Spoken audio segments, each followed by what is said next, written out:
The fall of Afghanistan, one of the most important political and military takeovers in recent times. Today, we're going to take a look at just that. It was on the 8th of July that President of the United States, Joe Biden, sought to defend his decision to withdraw all American troops from Afghanistan by vehemently denying parallels with their crushing defeat in Vietnam, declaring, and I quote, "There's going to be no circumstance where you see people being lifted off the roof of an embassy of the United States from Afghanistan," end quote. He further reassured everyone that the Taliban were not remotely comparable to the North Vietnamese army in terms of capability. Exactly 5 weeks later, on August 15th, the world received horrific visuals of people being evacuated from the Kabul airport. Afghanistan had been reclaimed by the Taliban. The question that we need to ask is, how did the world's arguably sole superpower, with all of its military prowess, fail to achieve its objectives in Afghanistan? The war on terrorism that started 20 years ago has seen generations of Afghans growing under the shadow of occupation, war, and misery, with more than 54,000 Afghan lives lost in the conflict, with more than 2,000 American soldiers dead.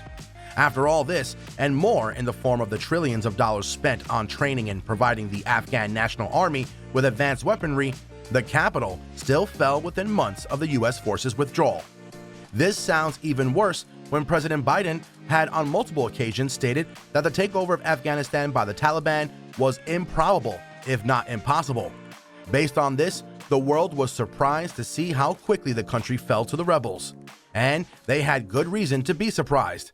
If intelligence reports from the United States are to be believed, the Afghan National Army, supplied with advanced weaponry and trained by U.S. military personnel, was far superior to Taliban forces. It held an advantage, both numerically and technologically, with more than 300,000 serving soldiers compared to the Taliban's 75,000. While the Taliban relied on scavenged weapons and old Russian munitions, these soldiers had been supplied with state-of-the-art Humvees and armored personnel carriers, along with American M4s. This is without considering the U.S.-trained Afghan Air Force with their Black Hawk helicopters. Even with all the help from the United States, the Kabul regime didn't manage to last even a week in the face of the onslaught. The reason for that is simple. The elites of the country, like President Ghani, imported from the West to save a failing state, were simply not concerned about what happened. The government existed solely because of the continued U.S. support, and as it became apparent, the U.S. no longer had their back. Loyalties started shifting behind the scenes. A tragic mistake most analysts make in relation to Afghanistan is assuming their enemies should be the same as the enemies of America. Kissinger said that America has no permanent friends or enemies, only interests. It's no surprise that the warlords of Afghanistan feel the same way. As soon as it became apparent that a complete U.S. withdrawal was imminent, backdoor negotiations started with the Taliban. There's no denying the fact that the Taliban are not good people in any sense of the word. But the sad reality for Afghans is that they are still better than the allies America had formed alliances with. It has been openly acknowledged by serving American soldiers that they had been instructed to ignore the rampant sexual abuse of children by warlords allied with America.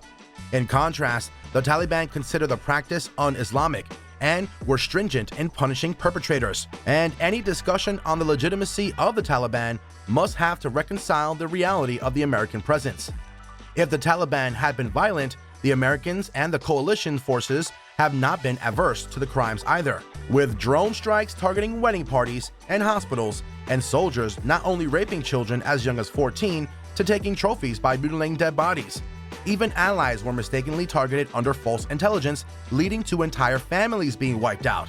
And whatever grievances the people of Afghanistan have against the Taliban, the people, especially those in rural Afghanistan, appreciate the Taliban for their supposed ability to dispense swift justice.